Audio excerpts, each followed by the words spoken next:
Welcome to the Leadership Purpose with Dr. Robin podcast. I'm your host, Robin L. Owens, PhD, and this is where we dive in each week to give advice, tools, and tips for high-achieving, purpose-minded women who've written nonfiction books and want to amplify their message beyond the book. I'm a college professor, and when I'm not doing that, I am speaking, coaching, mentoring, and teaching high-achieving women who have written books how to use their books to make a bigger difference, have more impact, and purpose. Okay, let's dive in. Hi, everyone. Welcome back to another episode of the Leadership Purpose with Dr. Robin podcast. I'm so glad you're here and that you take time to listen into the podcast. I really, really appreciate you. And today I'm talking with Minette Norman. Now, let me tell you a little bit about Minette. She is the author of the book, The Boldly Inclusive Leader.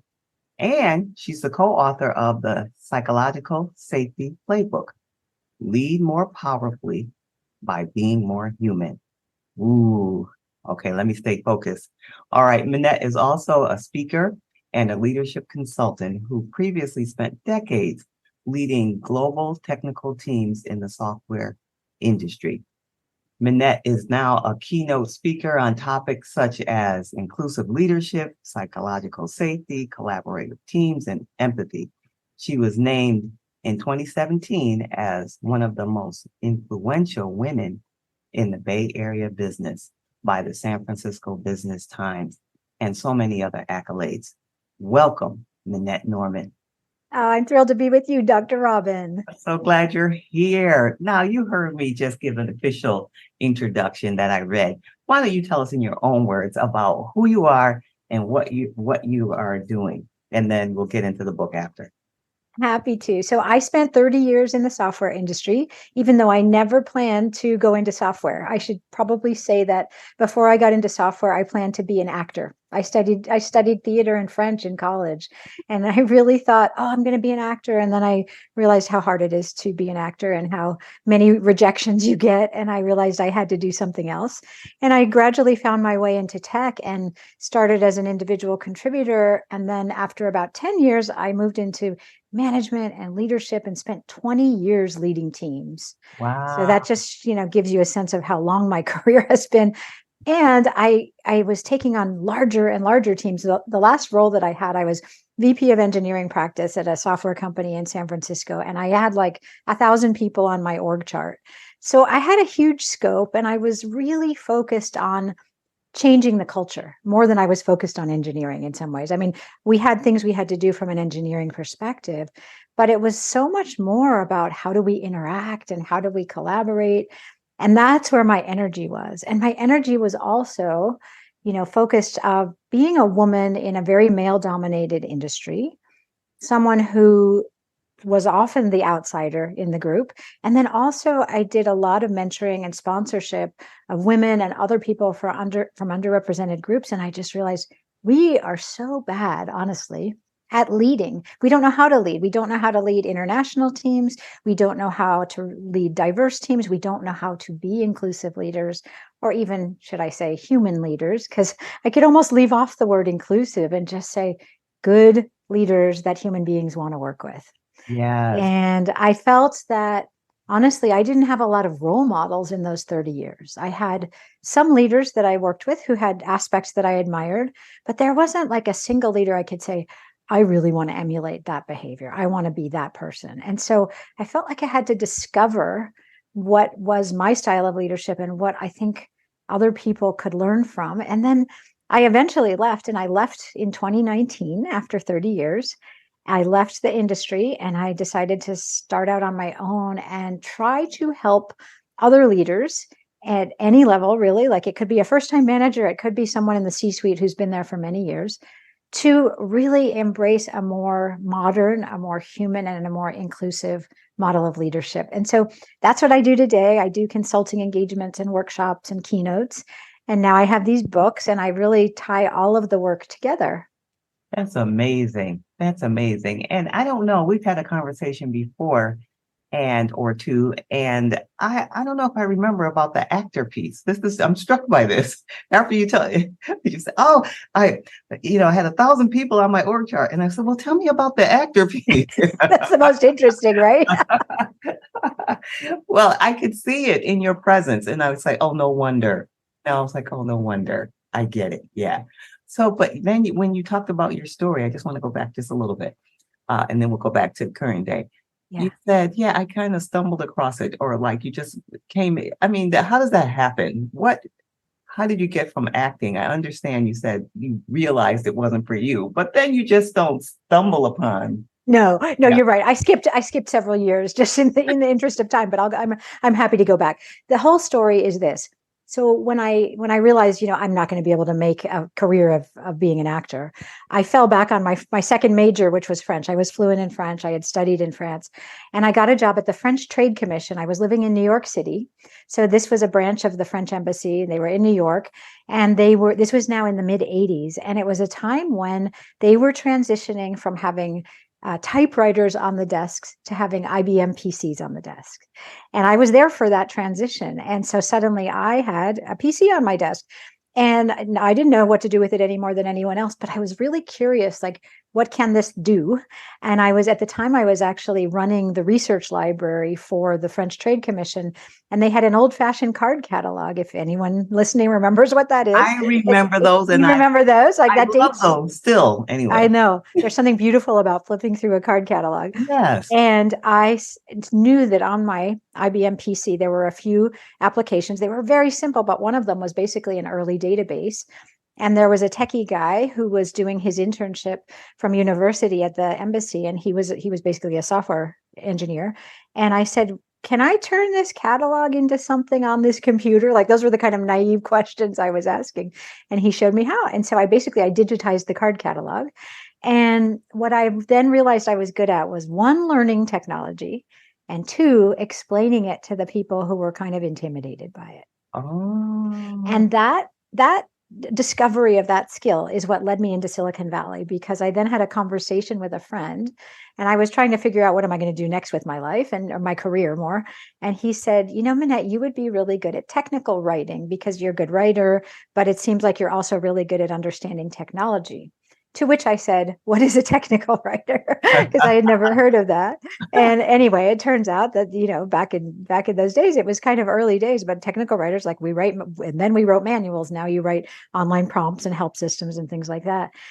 And so I moved from New York to San Francisco. I had grown up in the Bay Area and kind of was homesick. So I moved to San Francisco. And in 1989, I applied to the few software companies I could find. And one of them was Adobe. And Adobe was new back in the day, and they had already come out with Adobe Illustrator, but they were working on Photoshop, and it hadn't released yet.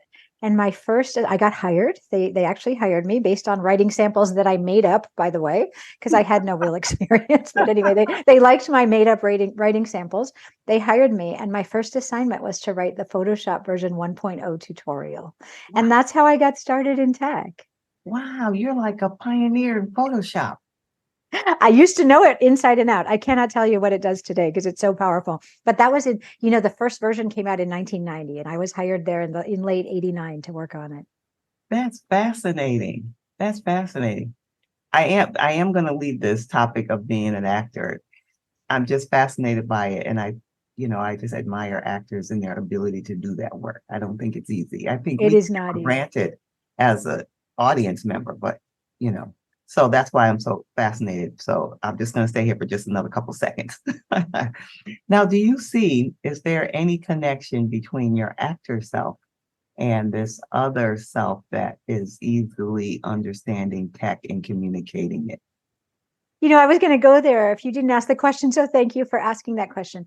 I actually am convinced that my acting training has served me throughout my career. And it's in several ways. I mean, some of it is like, I am comfortable getting up in front of an audience and speaking, and that is definitely from my early training of being on stage. And I think, the question you're asking more specifically was, did that correlate in some way? I think it did, because, what actors do, what's so important is that we're really good at observing and listening. right? That's something you're trained to do as an actor. You have to observe human interactions and behavior if you're going to act. And then you also have to play off of the other actors that you're interacting with. And you have to, like, certainly in theater, in live theater, you have to be prepared for something to go wrong and to improvise, right? Like, you can't do a retake when you're in front of a live audience. I think all of that really helped me because I can respond to things in the moment. I'm a really good listener, and I've become a better listener over the years. I would say that's something I practiced over the years to become a good listener. I'm a good observer of others, which I think actors are good at.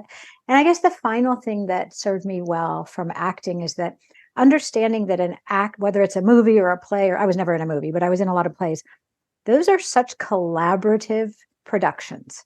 It's not just the actors. There's a whole set of people behind who have different skills and complementary skills, whether it's the director or the lighting person or the costumes or the makeup or the, whatever. And I think that gave me the respect that, yeah, maybe the actors are out in front, but everyone else plays a critical role. And that's true in any business. And it was certainly true in the software industry. A piece of software is just a collective effort from designers and testers and writers, and of course the software developers, and then the marketing people and the sales people and the customer support. And all of that is necessary to put out a product. And I think I appreciated everyone's complementary skills from my acting training. Yeah, I could see how it all ties together now. And Yeah. you're talking about listening. I know in your book, which we'll talk about in a second, you talk about listening as a superpower. And so I'm seeing how the dots are connecting and right in front of my eyeballs right now. Somehow it all connects, even if it seems like it doesn't make any sense at all, right? But it's connecting. So now that I mentioned the book, let's talk about the one that's fresh off the press, newly out, Boldly Inclusive Leader, the Boldly Inclusive Leader. Tell us about the premise of the book. Well, it goes back to, I actually started working on it when I was still in the tech industry. I didn't write it. I had outlined it, though, back in 2019 when I was still in the software industry. The premise of the book is this, that we often focus a lot on, certainly in the last few years, on hiring diverse teams of people. But unless we really focus on creating an inclusive culture where everyone is welcome, where all differences are embraced, and where everyone's voice counts and is respected and heard, we're not going to be able to tap into the diverse talent and the different perspectives that are in our workforce. And every single manager, again, whether you are a first level manager or you're the CEO or anywhere in between, really sets the tone for the organizations that they lead. And unless they are self-aware, that's really where I start in the book, is management self-awareness. Unless they are self-aware of what are they projecting, what are they communicating, what are they tolerating, what are they rewarding, what are they punishing, what are they ignoring, all of this is critically important to create a culture where either people can fully participate and do their best work, or often what happens is they hold back and they don't feel that their voice is really welcome, or they don't feel they can share their ideas that may differ from those in the majority. And you do not tap into the talent that you have in front of you. So I really want to help people in any level of management understand that they have a big role to play, and that it's not like some kind of magic. It is something that is, all of these skills are learnable. And I give people, at the end of each chapter, I offer weekly and daily practices and questions to ask yourself, because I believe that being a great leader is a lifelong practice. Like, there's no flipping a switch, and there's no, I am the perfect leader ever. And I certainly never considered myself that. I always felt like there was something new to learn and something I could get better at. And I want to encourage leaders to embrace that mindset that, no, I can't be perfect. And yes, I will make mistakes, but I must do something. Because I am in a position of some kind of privilege and power and influence, it is incumbent upon me to do the best that I can and to create an environment for everyone to do the best that they can. Yeah, yeah, yeah. That is really powerful. Was there a moment or a catalyst to your writing a book? I know you said you outlined it back in 2019 or so. Was there a moment, or what was the catalyst for you to write the book? Yeah, so certainly, it was building over the years that I never had a management book that I could turn to that I thought was like going to be like the answer. And I really thought like, maybe I could write this. But it's interesting that you ask about the catalyst, because I was kind of paralyzed. Like I had an outline, but I couldn't move forward with it. And I think what was the reality was I wasn't quite ready to write it while I was still in the tech industry. And then what happened in between 2019 and when I really wrote the book is that there was 2020, there was, the shutdown and the pandemic, and I was doing lots of reading and thinking, a lot of reflection. And then in 2021, I signed up for this class about running psychological safety assessments. And that's where I met my co-author, Caroline, and we wrote the first book together, which I never planned to write, but that was like a lovely detour. And I honestly think, Robin, that was the catalyst that got me off my butt. And it was like, I wrote that book. And it's a very, the book that with Caroline, the playbook, the psychological safety playbook, is quite short by design, but it kind of got me back in the mode of writing. Mm. And when as soon as we finished that, and it was off at the edit, it was going through editorial at that point, I was like, I am ready to write The Boldly Inclusive Leader. And I literally, this was the beginning of 2022, I scheduled 6 months. I said, I've got to get this whole draft done by the end of June. That's my goal. It's been in my head for far too long. And I just put writing time in my calendar every day, 5 days a week, 2 to 3 hours a day. And, some days I didn't get a lot written, but I sat down to write. And some days I got a lot written. And I wrote that whole book. And then, it takes a year plus to get a book out once it's been drafted. But it was really such a powerful thing to write that first book. And it's not very normal to have 2 books coming out in the same year. But it was just kind of this thing that happened with Caroline writing the playbook. And it led me to be like, I am now ready because I've just processed so much and it's all here now. I have to get it out now. Yeah, you were primed and ready to go after doing that. Exactly. And what dedication and commitment to say, hey, I'm going to do this. I'm going to block off this next 6 months and really get this done. Good for you. It's funny.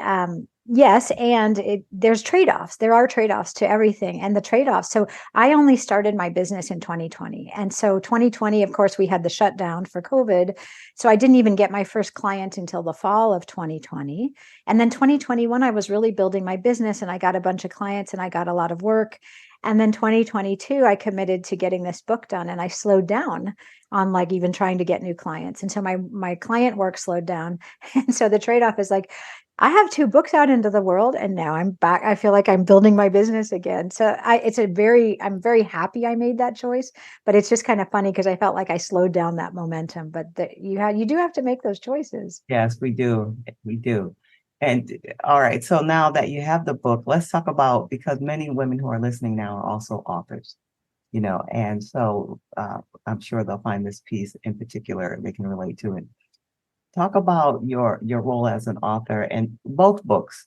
What has been let's say the best way you've gotten your message out into the world from either book? Mm-hmm. Either or both, something that worked well with you getting this message. And when I say the message, I mean the book.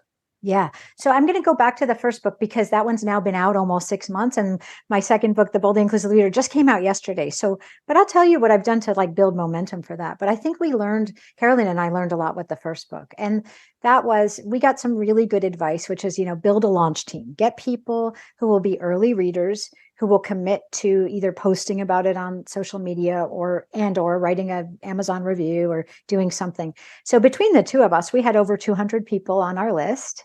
Wow. And our goal was to get to 100 Amazon reviews as quickly as possible because we had heard and learned that there's something about the algorithm that, Amazon promotes books when they get to like 50 and then 100 reviews.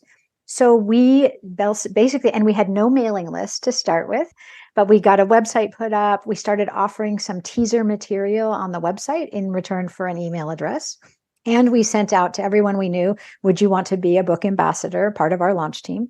And we emailed them and we tried not to spam them. We were really conscious of like how often to email them. And at first we were doing once a month. And then as we got closer to launch, like every 2 weeks and, maybe a little, I think we did like every week leading up to the launch for a couple of weeks and then after.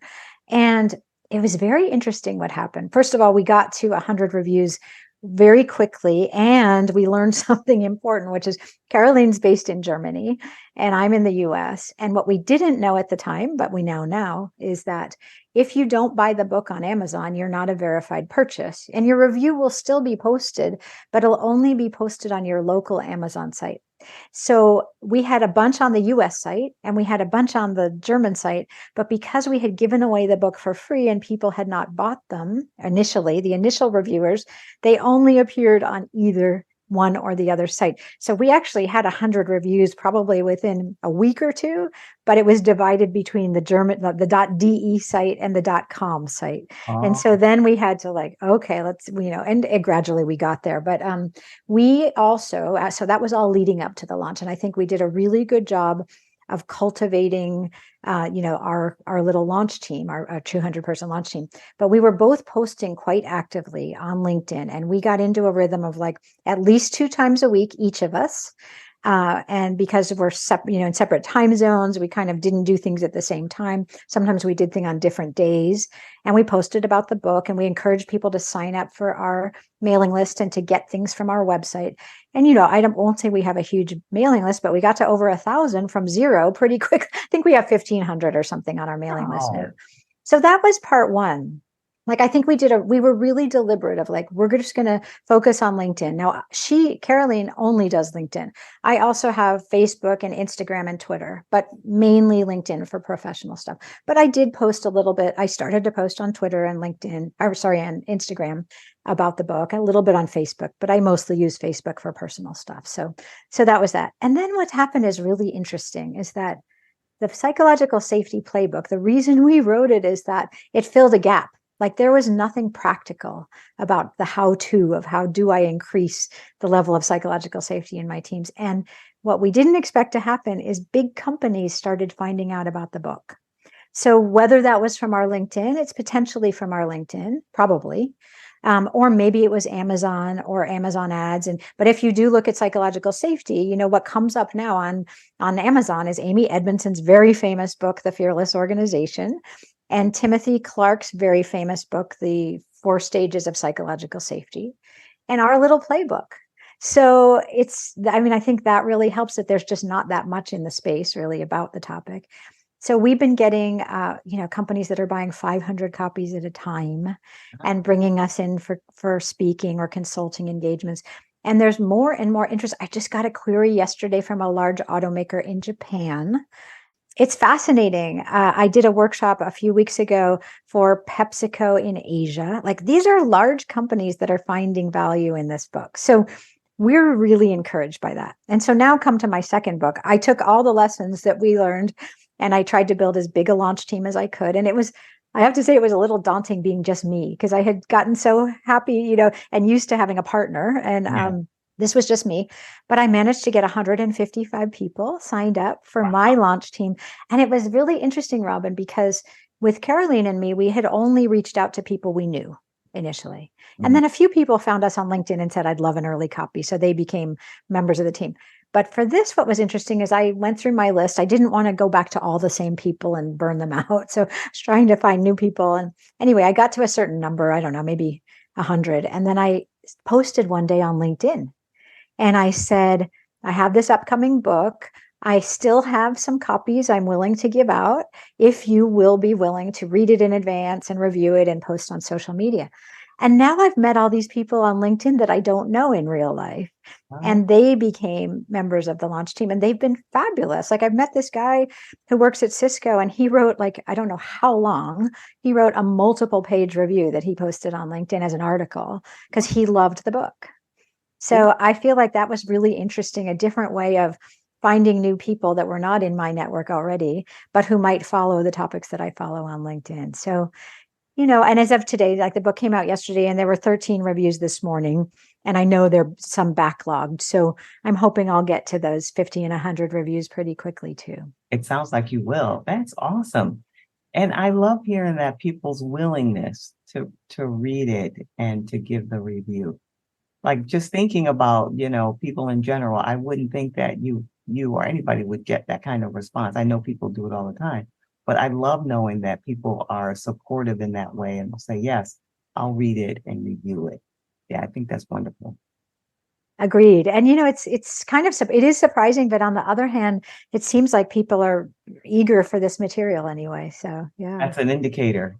right. You're doing the right thing and you're putting out the right work at the right time. Yeah. Yeah. Yeah. Well, good for you. And I'm hoping that encourages someone who's listening as they're thinking about their own book launch. All right. So now we're still with your author hat on, but also this podcast is for what I call high achieving women, women who are responsible at work, responsible at home, have goals, ambitious, good at a few things. And because they're good at a few things, people tend to think, oh, they don't really need much support or help because people go to them with the questions at work and at home. So that person, and then she's now written a book. So now that's who we're talking to. All right. So with that woman in mind, what's some word of advice or tip you would give to her related to getting her book out into the world, or anything from your experience and or expertise?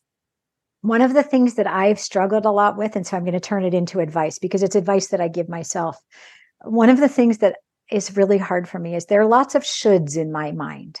You should do this. You should be doing this, and people will tell you, you should have your own podcast, and you have one and I don't. And a lot of people have said, Minette, you should have your own podcast. And the advice I would give is all those shoulds that you're hearing from others and that you have in your own brain.